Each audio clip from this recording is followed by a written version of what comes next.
Don't forget that Irit Bloom, our favorite positive reinforcement dog trainer, has created a paw print exclusive resource called Check It Out. It's an activity that will help you develop a closer bond to your dog. To get this free resource, sign up at thisispawprint.com/ask. That's ASK.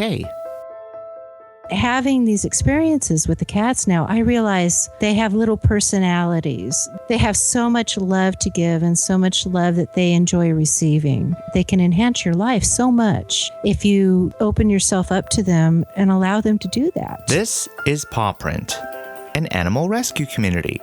Episode 39. I'm Harold Rhee. I'm Nancy Rhee. Today's guest is the incredible Cindy Jo Hinkleman. Cindy Jo works in Hollywood as an actress and audiobook producer and has a long history of caring for animals, especially feral cats. If you want to learn more about Cindy Jo, see some photos of her beautiful cats, and find some links to Recovery Road, a TV show she's on, go to our show notes at thisispawprint.com/39. That's the number 39. I live in the Los Angeles area, and I'm an actress, and I'm also an audiobook coach and an editor and a proofer and a director. In addition to that, I'm a singer. What else do I do? Right. Well, can you put the letters OSCAR somewhere in your resume? Yeah. I did win an Oscar in 2001 for sound editing. I used to edit sound for feature films. For the movie U571, we won in 2001. And I also had 3 Golden Reel nominations for that movie, and Mickey's Twice Upon a Christmas, which is adorable, and Spirit, Stallion of the Cimarron for DreamWorks. You know, you're living the LA life, interests in a lot of different pieces or parts of entertainment, right? Audiobooks, acting. What do you have that you're passionate about currently? Currently, it's acting. It's something that I entertained the thought of doing it when I was in college and just didn't get out of my own way. And so I've decided that I have a goal, and it's probably a very lofty goal, but it's to win an Oscar a second time in front of the camera. Who knows if I can accomplish it? Right now I need speaking roles, but It starts with that first step, right? It absolutely does. You know what I love about acting is it's just such a study of people, how they think and what motivates them. And so I'm finding that the more I get ingrained in it, the more when I'm in a restaurant or out in public, I'm just observing. I think it's fascinating. Yeah, absolutely.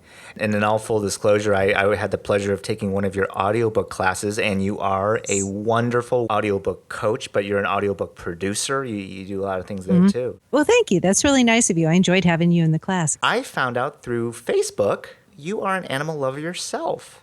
I am. Dogs and cats in particular. Can you remember your first animal? I had a dog named Treppy. And her mother was actually from the San Diego Zoo. After her mother was named Trixie.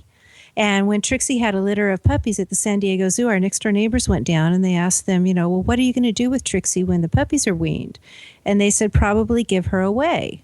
And so our next door neighbors said, please call us when you do. And they did. And they went down and picked up Trixie. So Trixie had puppies with Peppy, the miniature poodle on the other side, that lived on the other side. And we ended up with Treppy, combination of the names. So Treppy was my dog I had from 3 years old till 21 years old. Whoa. And yeah, a little fluffy black female. And I always wanted cats, but my father was a kind of a clean freak, I guess. And he wouldn't let me have any cats because of the cat hair around the house.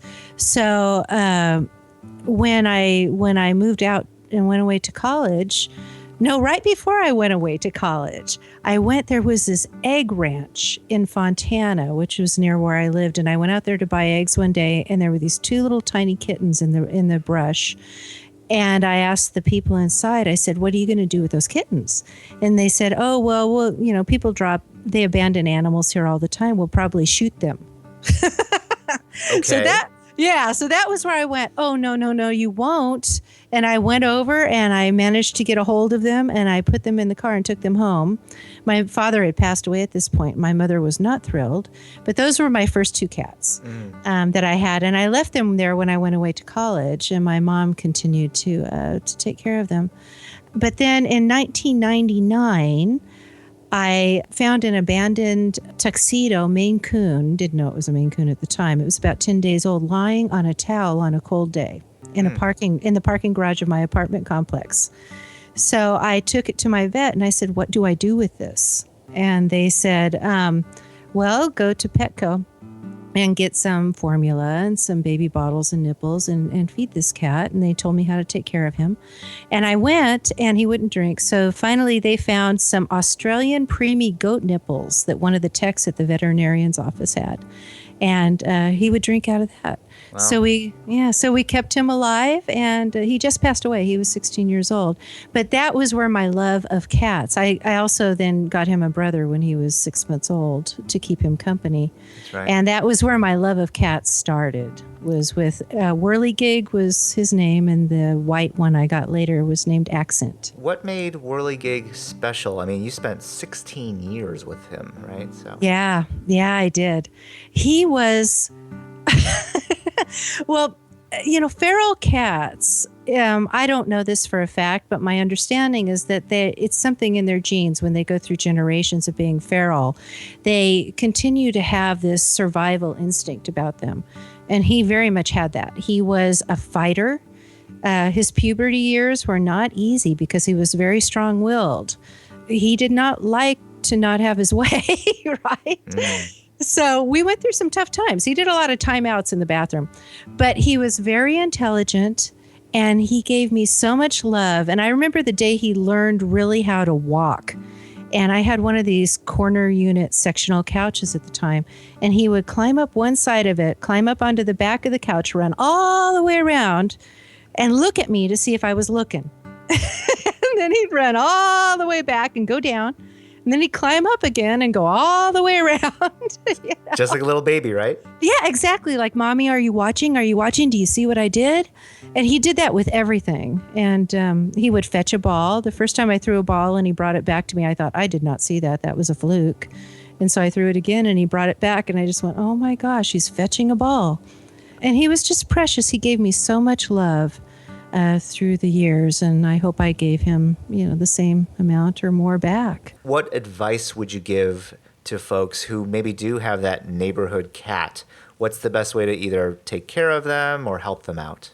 I have a situation like that right now. There's some people in my church that have a family of cats living in their backyard. So I'm working with them.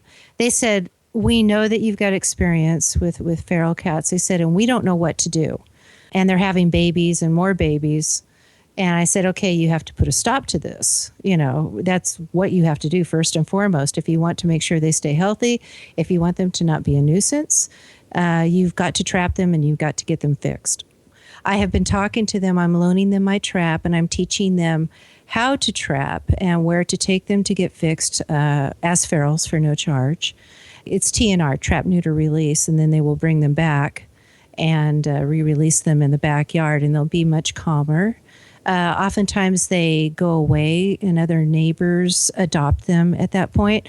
Or if they want to bring some in, unfortunately, the father in that household is allergic. That's really not going to be an option there. But at least they can get them spayed and neutered and keep them healthy and keep them under control and treat them with dignity. What would be the difference between, let's say, caring for and living with a feral cat versus your traditional domesticated cat? They just are different. I currently have 3 ferals. 2 of them are tamed. The other one has been in my home for 2.5 years, and I can't touch him still. The only feral I haven't been able to tame yet, and that's not going to be an option. I have to figure out how to tame this one. Their ferals tend to be very intelligent. Some of the ones that have been through lines and lines and lines of domestication honestly just aren't that bright. And they're difficult to tame to train sometimes. They're difficult with litter boxes. They're difficult with not scratching furniture, but the ferals seem to get it. I don't know why.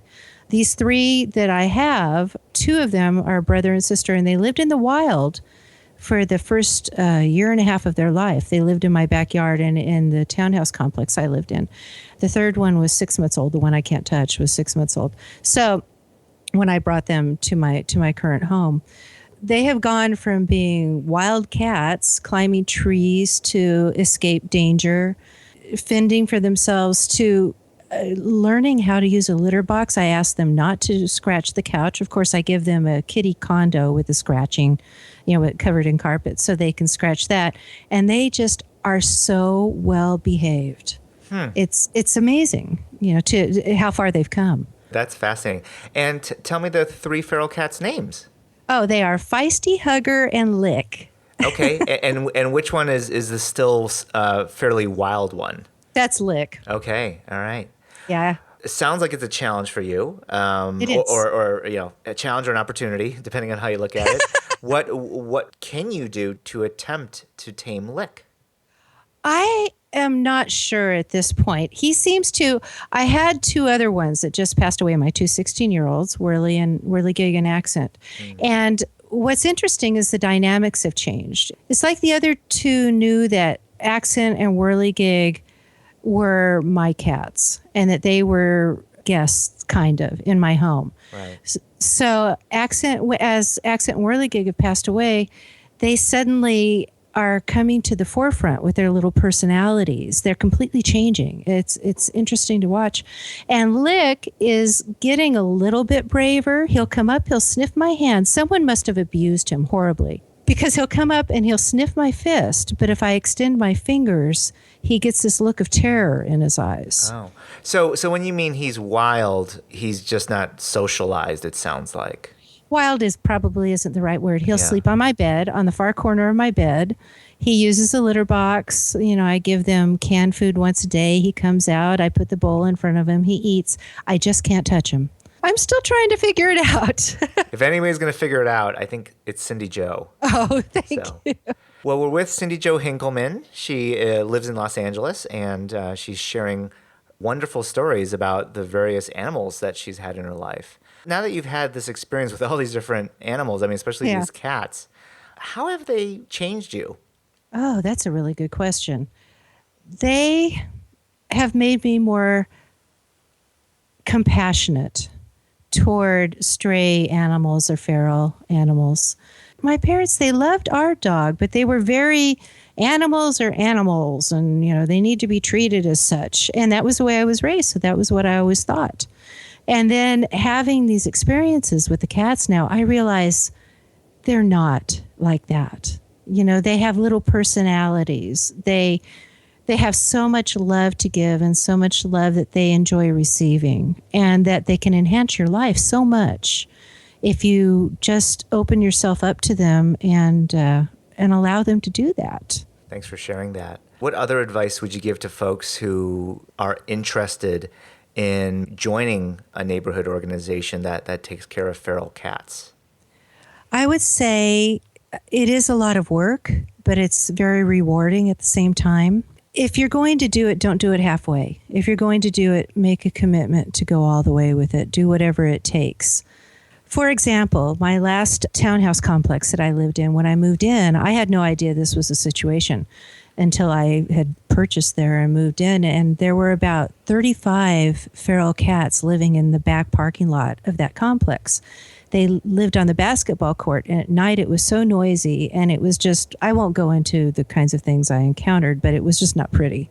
It was a situation that was very much out of control. The HOA board said, oh, we have a cat problem, and everyone in the complex would complain, but no one was willing to do anything about it. So we were going to have hundreds of cats literally within a year to 2 years' time if someone didn't do something. So I contacted an organization, and this lovely lady came, and she was the one who taught me how to trap, and she gave me a trap to use, and she actually trapped the first 17 cats. And she taught me TNR, trap, neuter, release. You trap them, you get them fixed, you keep them in the trap for a day or two, depending on whether or not they're male or female, and then you re-release them. And when you re-release them, they're calmer. They're not a nuisance. They're not scrounging in your garage. They're not scrounging in the trash bins looking for food. They become much more docile when you do that. But it was a commitment that I made. After she trapped the first 17, she was driving quite a distance, almost on a daily basis, to do it. And she had helped so much. It was now my time to take the helm and take over this project. So I started trapping them and driving them around to the clinics, the veterinary clinics that, based on donations, were able to spay and neuter them for free. But it took a commitment. I would be outside in the middle of the night because that's when things were quiet. That was my best chance on getting them in a trap. And I would go out there in the night to the areas where I knew certain cats were, and I would set the traps, and I would go a distance away and wait until the cats went inside. And then as they were lashing at me and, Right. trying to attack me, not knowing, they were terrified. They didn't know what was going on, these poor little creatures. And I would take them into my garage and leave them in there overnight. And then in the morning, drive them to these different facilities all over LA. I finally found one that was terrific that I took most of them to. But it was a commitment, and I completed it until it was done. I did bring in some kittens and bottle fed them and found homes for them, because they could still be tamed. Right. They were still at that age where they could be tamed. And there were a couple adult cats that showed up that weren't feral, that someone had abandoned. And one was very sick, and I actually got that one fixed up and found her a home. It does your heart so much good. This is an incredible story. How many months did it take you, and ultimately how many cats did you trap? 40. In fact, Lick, the little one I have in my place, I just got him fixed because I couldn't get that little booger to go into a trap. So I finally got him fixed. I trapped him in my home, since I can't touch him, about 3 or 4 months ago, and finally got him over because I couldn't get him to go in a trap. And I finally found the right food that would get him to go in. Right? Please don't tell me it was pepperoni pizza. But, No. It was chicken flavored canned cat food. Oh, okay. But I was always, whenever I set the traps, I put tuna in them. And I discovered after I brought him, home with me, which was a miracle that I even got him into here. But I found out he doesn't like tuna. And it was like, well, go figure. Okay. Right. So it was a total of, including him, 41 cats. The first 17, like I said, were done by Sandy, the woman from this rescue organization. And then I trapped the remainder of them. It was over about 10 years' time. 10 years? 10 years, yeah. New ones would show up, and yeah. And when I moved away, there were about 6 cats left in the complex. The others just wandered off or passed away through the years or something. And they were all fixed. And there was one other neighbor that took in... I brought the 3 with me when I moved that were living in my backyard, and the other neighbor took in 4 of them that in the complex that were just precious and beautiful cats and precious, so they took them in. Cindy Jo, you're a real hero. I don't know about that. Something had to be done, though. I mean, we were literally going to have 100 to 200 cats in the complex, and people were just going to keep complaining and whining. Something had to be done. So I didn't understand, quite honestly, when I first took it on. I didn't understand what I was taking on. But once I had a concept of it, I was glad I did it. And like I said, it was rewarding, and I knew I had to take it to completion. Right. What I'm learning from this is, 1, find an expert, which sounds like you did. Find a good vet who will work with you on fixing these cats. Yeah. The third thing is, my gosh, just the complete dedication and just hard work that you put in. What else did you learn? Well, it's kind of like what you've done, Harold, with your 50, give or take, dogs. I think that is fantastic with your fostering of the dogs. And thank you for that. Although I didn't have to trap them, so. Or tame them. Did you have to tame any of them? Or? No. Oh. Yeah, and they were probably taming me more than I was taming them, so, yeah. How do we find Cindy Jo Hinkleman, actress? Let me see. I'm on Facebook, and I'm just updating it right now. I have a page called Cindy Jo. It's Cindy Jo - the artist. I'm just updating that now with all the latest videos of things that I've done. And where can we find you on TV and elsewhere? Last summer, I worked on a new show called Recovery Road that's on Freeform, which used to be ABC Family. They changed the name in January. Mm-hmm. And I did background work on that, but it's featured background because it takes place in a drug and alcohol recovery home. And so I'm a resident. So all the residents wouldn't change every episode. We'd be going through the program there. So we had the same background people every time. I do have some featured shots. It airs on Monday nights at 9 o'clock Pacific time.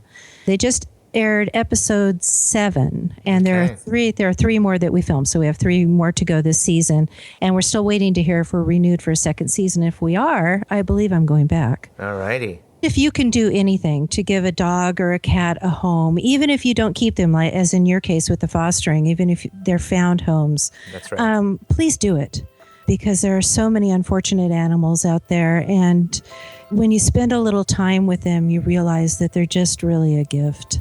If you can help, if you have the means to do it in any way, please do. We want to say thank you to Cindy Jo Hinkleman for sharing her story and for being a true hero to feral cats everywhere. If you want to learn more about Cindy Jo, go to our show notes at thisispawprint.com/39.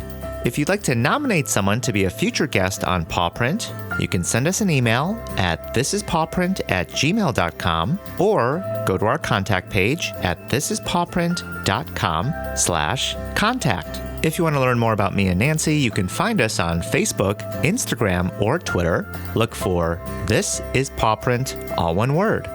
If you want to listen to more episodes of Paw Print, you can listen to us on iTunes, SoundCloud, and Google Play Music. Make sure to hit subscribe to receive all the latest episodes immediately. We want to say thank you to all of you for sharing your stories. And we want to welcome listeners from Waco, Texas, Tonawanda, New York, and Del Mar, California. Remember that you spread a positive message of love and peace by saving an animal. Have a great day, everyone, and see you next time on Paw Print. Paw Print is a production of EVER Education. You get